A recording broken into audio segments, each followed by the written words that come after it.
Can you hear me now?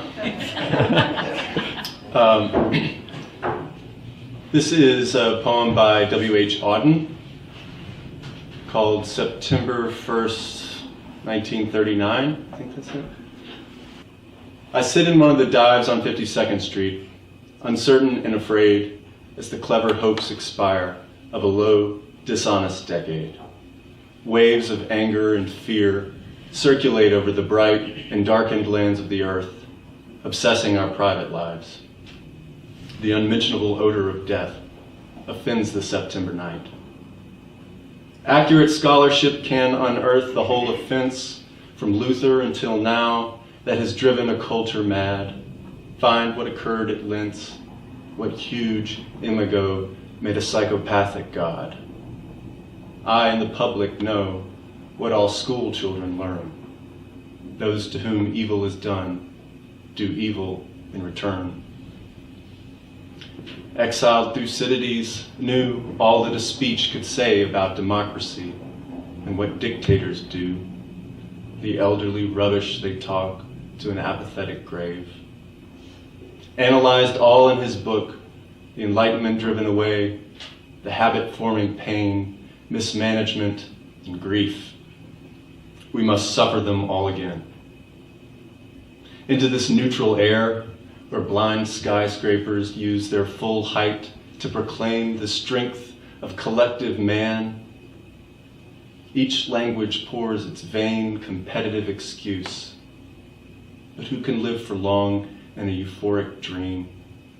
Out of the mirror they stare, imperialism's face, and the international wrong.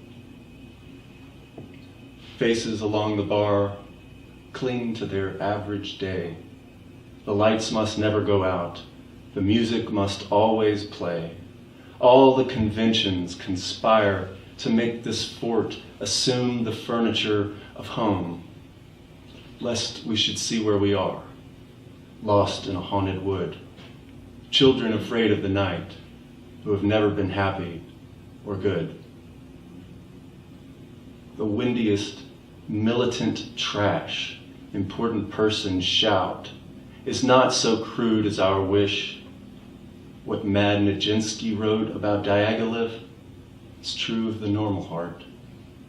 But the error bred in the bone of each woman and each man craves what it cannot have, not universal love, but to be loved alone. From the conservative dark into the ethical light, the dense commuters come, repeating their morning vow. I will be true to the wife. I'll concentrate more on my work. And helpless governors wake to resume their compulsory game. Who can release them now? Who can reach the dead? Who can speak for the dumb? All I have is a voice to undo the folded lie, the romantic lie in the brain, the sensual man in the street, and the lie of authority whose buildings grope the sky. There is no such thing as the state, and no one exists alone. Hunger allows no choice to the citizen or the police. We must love one another or die. Defenseless under the night, our world in stupor lies.